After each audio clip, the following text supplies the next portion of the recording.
ਸਤਿ ਸ਼੍ਰੀ ਅਕਾਲ ਜੀ। ਨੈਕਸਟ ਆਪਾਂ ਕਰਨ ਲੱਗੇ ਹਾਂ ਸ਼ਾਰਟਹੈਂਡ ਕਾਪੀ ਦੀ ਬਣਤਰ, ਲੋੜ ਅਤੇ ਮਹੱਤਤਾ।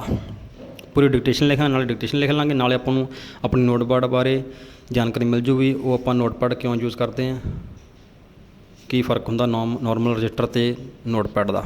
ਲਿਖੋ ਜੀ ਸਾਈਜ਼ ਬਾਰੇ। ਪਹਿਲਾਂ ਉਂਝ ਦੇਖਣ ਨੂੰ ਇਹ ਗੱਲ ਕਿੰਨੀ ਮਾਮੂਲੀ ਜਿਹੀ ਲੱਗਦੀ ਹੈ ਕਿ ਸ਼ਾਰਟਹੈਂਡ ਦੀ ਕਾਪੀ 'ਤੇ ਸਾਈਜ਼ ਦਾ ਵੀ ਧਿਆਨ ਰੱਖਣਾ ਚਾਹੀਦਾ ਹੈ। ਡੰਡੀ, ਹਾਂ ਇਹ ਜ਼ਰੂਰੀ ਹੈ। ਡੰਡੀ, ਇਸ ਦਾ ਪ੍ਰਮਾਣਿਤ ਸਾਈਜ਼ ਤਾਂ 7.5 ਲੰਬਾ ਅਤੇ 5 ਚੌੜਾ ਰੱਖਿਆ ਗਿਆ ਹੈ।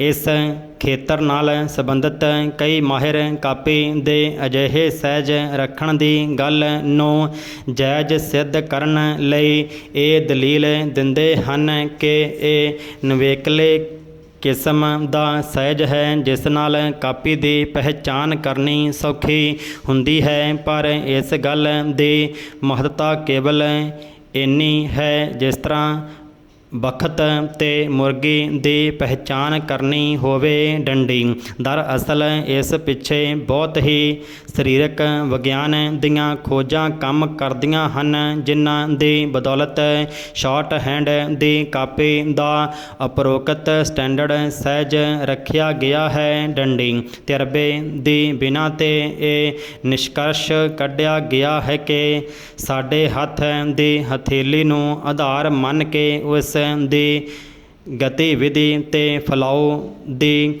ਸੀਮਾ ਨੂੰ ਦੇਖਦਿਆਂ ਹੋਇਆਂ ਕਾਪੀ ਦਾ ਉਪਰੋਕਤ ਸਾਈਜ਼ ਮੁਕੱਰਰ ਕੀਤਾ ਗਿਆ ਹੈ, ਤਾਂ ਜੋ ਲਿਖਣ ਵਾਲੇ ਨੂੰ ਆਪਣਾ ਹੱਥ ਇੱਧਰ ਉੱਧਰ ਘੜੀ ਮੁੜੀ ਤੇ ਵਧੇਰੇ ਦੂਰੀ 'ਤੇ ਨਾ ਲਿਜਾਣਾ ਪਵੇ। ਡੰਡੀ, ਇਹ ਵੀ ਨਤੀਜੇ ਕੱਢੇ ਗਏ ਹਨ ਕਿ ਜਿੰਨਾ ਹਥੇਲੀ ਨੂੰ ਚੁੱਕਣ ਦੀ ਘੱਟ ਤੋਂ ਘੱਟ ਹਰਕਤ ਹੋਵੇਗੀ, ਓਨੀ ਹੀ ਕਾਰਜਕੁਸ਼ਲਤਾ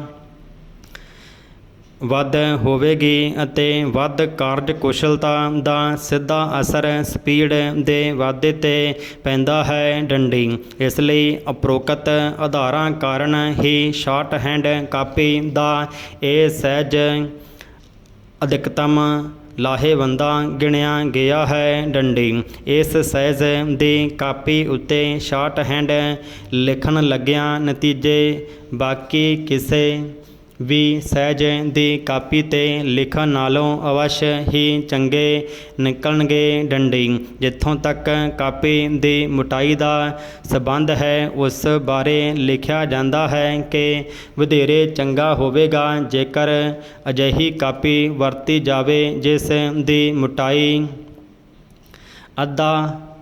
ਅੱਧੇ ਇੰਚ ਤੋਂ ਵੱਧ ਨਾ ਹੋਵੇ, ਕਿਉਂਕਿ ਇਸ ਦੀ ਸਾਰੀ ਵਰਤੋਂ ਦੌਰਾਨ ਲਿਖਣ ਵਾਲੇ ਨੂੰ ਕਾਫੀ ਸੌਖ ਤੇ ਸੁਵਿਧਾ ਰਹਿੰਦੀ ਹੈ। ਡੰਡੀ, ਅੱਧਾ ਇੰਚ ਤੋਂ ਮੋਟੀ ਕਾਪੀ ਵਿੱਚ ਜਦੋਂ ਲਿਖਣ ਵਾਸਤੇ ਥੋੜ੍ਹੇ ਪੰਨੇ ਰਹਿ ਜਾਂਦੇ ਹਨ ਤਾਂ ਕਾਗਜ਼ ਹਮਵਾਰ ਨਹੀਂ ਰਹਿੰਦਾ, ਜਿਸ ਕਾਰਨ ਲਿਖਣ ਵਿੱਚ ਕਾਫੀ ਕਠਿਨਾਈ ਤੇ ਔਖਿਆਈ ਆਉਂਦੀ ਹੈ। ਡੰਡੀ, ਜੇਕਰ ਮਾਰਕੀਟ ਵਿੱਚ ਅੱਧੇ ਇੰਚ ਤੋਂ ਜ਼ਿਆਦਾ ਮੋਟੇ ਸਾਈਜ਼ ਦੀਆਂ ਕਾਪੀਆਂ ਮਿਲਦੀਆਂ ਹੋਣ ਤਾਂ ਅਜਿਹੀ ਹਾਲਤ ਵਿੱਚ ਜਿੱਥੇ ਚੋਣ ਕਰਨ ਦੀ ਗੁੰਜਾਇਸ਼ ਨਾ ਹੋਵੇ, ਉੱਥੇ ਮਜਬੂਰਨ ਕੁਝ ਵੀ ਨਹੀਂ ਕੀਤਾ ਜਾ ਸਕਦਾ। ਪਰ ਉਸ ਸੂਰਤ ਵਿੱਚ ਜਿੱਥੇ ਹਰ ਪ੍ਰਕਾਰ ਦੇ ਮੋਟਾਪੇ ਵਾਲੇ ਸਾਈਜ਼ ਦੀ ਕਾਪੀ ਉਪਲਬਧ ਹੋਵੇ, ਉੱਥੇ ਉਕਤ ਮੋਟੇ ਸਾਈਜ਼ ਵਾਲੀ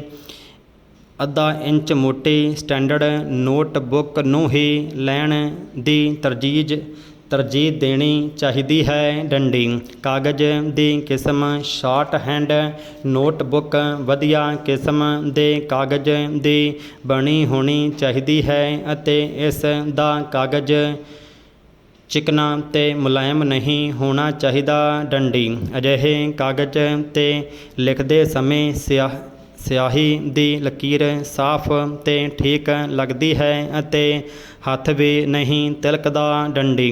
ਨੋਟਬੁੱਕ ਖਰੀਦਦੇ ਸਮੇਂ ਇਹ ਵੇਖ ਲੈਣਾ ਜ਼ਰੂਰੀ ਹੈ ਕਿ ਕਾਗਜ਼ ਵਿੱਚ ਇਹ ਖੂਬੀ ਹੋਣੀ ਚਾਹੀਦੀ ਹੈ ਕਿ ਪੈਨ ਨਾਲ ਲਿਖਦੇ ਸਮੇਂ ਉਹ ਆਪਣੇ ਆਪ ਵਿੱਚ ਸਿਆਹੀ ਜਜ਼ਬ ਕਰਦਾ ਰਹੇ, ਤਾਂ ਜੋ ਪੰਨਾ ਬਦਲਦੇ ਸਮੇਂ ਕਾਲੇ ਧੱਬੇ ਆਦਿ ਨਾ ਪੈ ਜਾਣ ਅਤੇ ਲਿਖਤ ਦੇ ਪੜ੍ਹਨ ਵਿੱਚ ਦਿੱਕਤ ਪੇਸ਼ ਨਾ ਆਵੇ ਡੰਡੀ। ਇਸੇ ਤਰ੍ਹਾਂ ਕਾਪੀ ਦਾ ਕਾਗਜ਼ ਬਹੁਤ ਜ਼ਿਆਦਾ ਪਤਲਾ ਵੀ ਨਹੀਂ ਹੋਣਾ ਚਾਹੀਦਾ, ਤਾਂ ਜੋ ਲਿਖਦੇ ਸਮੇਂ ਸ਼ਬਦਾਂ ਦੀਆਂ ਰੂਪ ਰੇਖਾਵਾਂ ਦਾ ਪ੍ਰਭਾਵ ਕਾਗਜ਼ ਦੇ ਪਲਟਵੇਂ ਪਾਸੇ ਦਿਸੇ ਡੰਡੀ। ਅਜਿਹਾ ਹੋਣ 'ਤੇ ਕਾਗਜ਼ ਦੇ ਦੂਜੇ ਪਾਸੇ ਲਿਖਦੇ ਸਮੇਂ ਸ਼ਬਦਾਂ ਨੂੰ ਗਲਤ ਪੜ੍ਹੇ ਜਾਣ ਦਾ ਭੁਲੇਖਾ ਪੈ ਸਕਦਾ ਹੈ ਡੰਡੀ।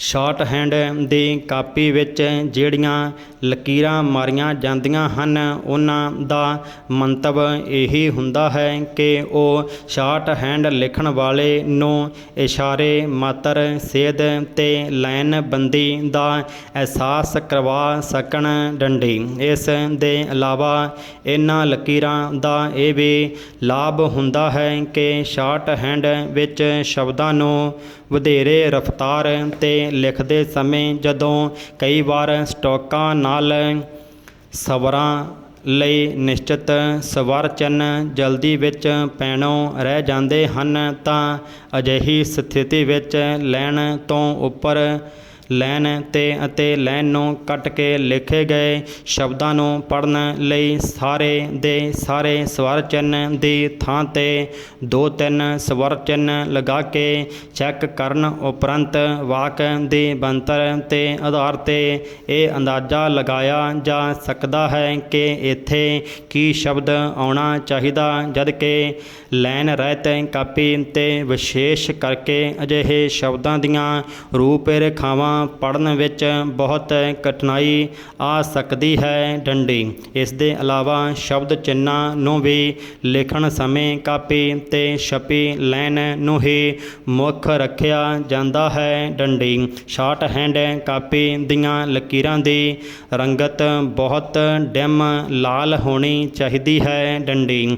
ਗੂੜ੍ਹੀਆਂ ਲਾਈਨਾਂ ਇਸ ਕਰਕੇ ਪ੍ਰਵਾਨ ਨਹੀਂ ਕੀਤੀਆਂ ਜਾਂਦੀਆਂ ਕਿਉਂਕਿ ਉਹਨਾਂ ਵਿੱਚ ਸ਼ਾਰਟ ਹੈਂਡ ਦੇ ਛੋਟੇ-ਛੋਟੇ ਤੇ ਸੂਖਮ ਚਿੰਨ੍ਹ ਖਾਣ ਦੀ ਪ੍ਰਵਿਰਤੀ ਪੈਦਾ ਹੋ ਸਕਦੀ ਹੈ, ਜਿਸ ਨਾਲ ਸ਼ਾਰਟ ਹੈਂਡ ਲਿਖਤ ਤੇ ਦਰੁਸਤ ਦੇ ਪੱਖੋਂ ਬਹੁਤ ਮਾਰੂ ਹੱਲਾ ਵਾਪਰ ਸਕਦਾ ਹੈ ਡੰਡੀ। ਸ਼ਾਰਟ ਹੈਂਡ ਕਾਪੀ ਦੀ ਇੱਕ ਲਾਈਨ ਤੇ ਦੂਜੀ ਲਾਈਨ ਵਿਚਲਾ ਅੰਤਰ 3 ਸੂਤ